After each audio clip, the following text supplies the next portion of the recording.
ऐसे कर रहे हो भाई? अपना भाई है ना।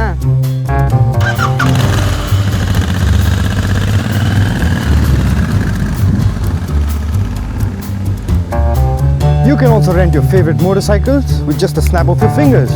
Visit royalbrothers.com or download our app to know more. The clash of the Indian titans is on.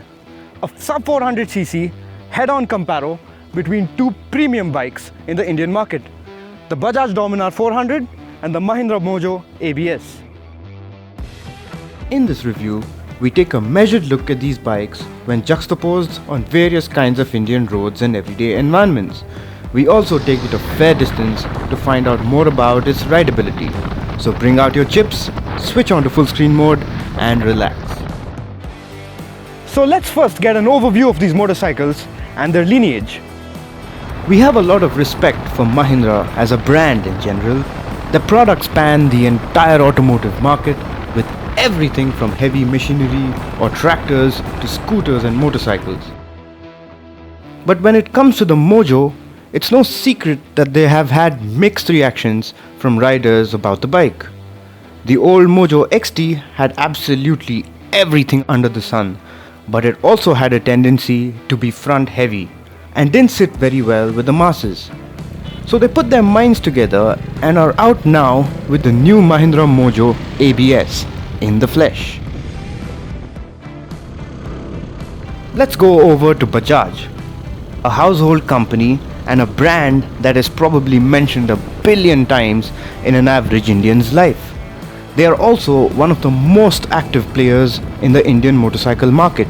Their product or service costs are often unbeatable, giving the customer most bang for their buck. So was the case with the old Dominar 400. Everyone loved it, apart from a few quibs about not having a prominent exhaust note.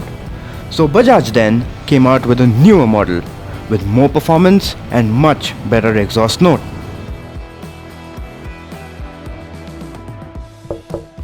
Let me bring you back to the current scenario and actually start comparing these two updated beauties. Let's talk about road presence. The Mojo here does have a certain presence about it. The lines and angles seem to have been sharpened a bit, the rake angle trimmed, wheelbase shortened, and it now sits a little lower, giving a very brawler-like naked look to the bike that was considered somewhat matured before. Combine all this with a successful weight loss program and we've got ourselves a paradoxically nimble-looking Mojo. However, after having seen so many efficient improvements on the updated version, it makes us wonder why they didn't update their outdated headlight design. The Dominar, as always, carves the way, proud and pretty, announcing an all-new growl in its existence and wearing a particular "don't mess with me" look. Its mean, street-smart styling has almost now embedded itself in our minds, much like how Pulsars left their mark on us back in the day. Coming to the engine and the performance, this is not a direct comparison, especially with the Mojo having 80 cc's less than the Dominar. But what this is a relative comparison. Here we aim to see how the difference in cubic capacity actually translates onto the road and how much difference it makes in an overall sense. The Mojo's engine is built to provide torque and user-friendly power at almost any RPM. The bike inspires you to upshift earlier and relax while it takes you across the bow of its power band in a strong and clean way. Moreover, the refinement level almost seems too good for a single-cylinder motor. What's plainly apparent is the bulletproof build quality. When you ride it, you get the feeling that you can abuse this engine for years and some 75,000 kilometers later, it'll still behave exactly the same. The engine on the updated Mojo, if anything, feels a little peppier than before, probably because of a slightly larger rear sprocket, but the bike feels exquisite at moving from standstill or at low RPMs. 28 Nm of torque comes in nice and low and peaks at around 5,500 RPM, making it very user-friendly in terms of overall tractability. The Dominar, in comparison, has a more eager, powerful engine that likes to pounce. It essentially operates at a higher RPM range than the Mojo. Being an engine derived from the KTM Duke 390, it does have characteristics of wanting to rev hard and kiss the red line. The latest DOHC version shows absolutely no signs of stress even at high RPMs or any whining in the drivetrain. All you get to hear is beefy bass notes accompanied by a very potent mid-range pull to launch you ahead like a catapult. On road, this translates to a slightly controlled form of riding in the cities, barely stretching the engine to its operating capacities.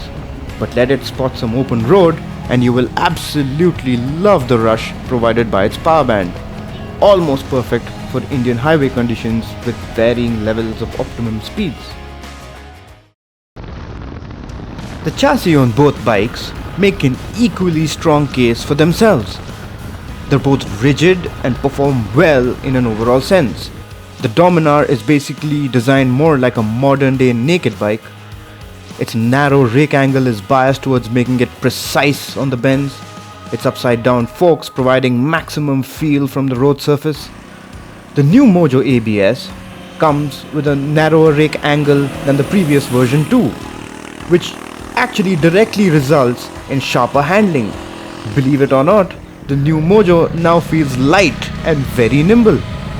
To add to that, it's almost like Mahindra scrapped the upside down heavy forks for one of the most well-tuned telescopic ones.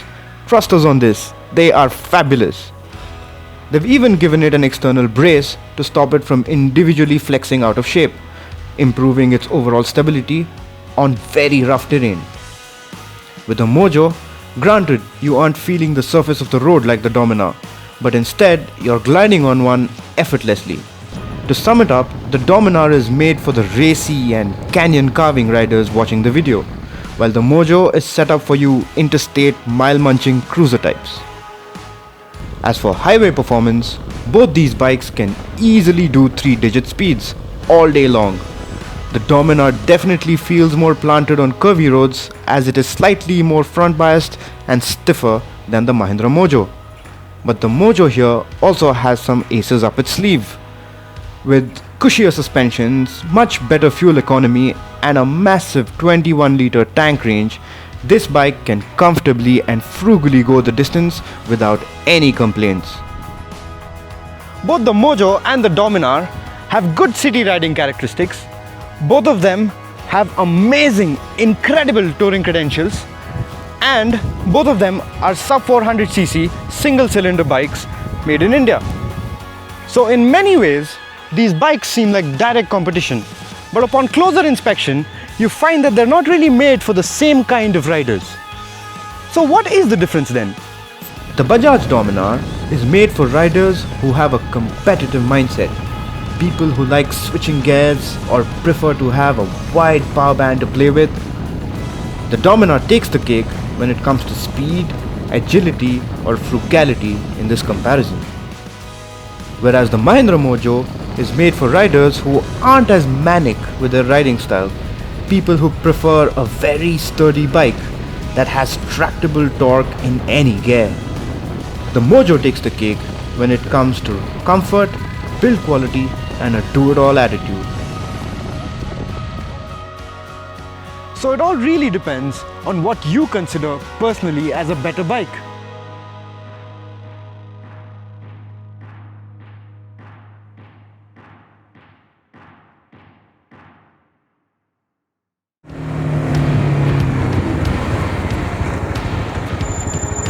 If you like the video, give it a thumbs up, share and subscribe to our channel.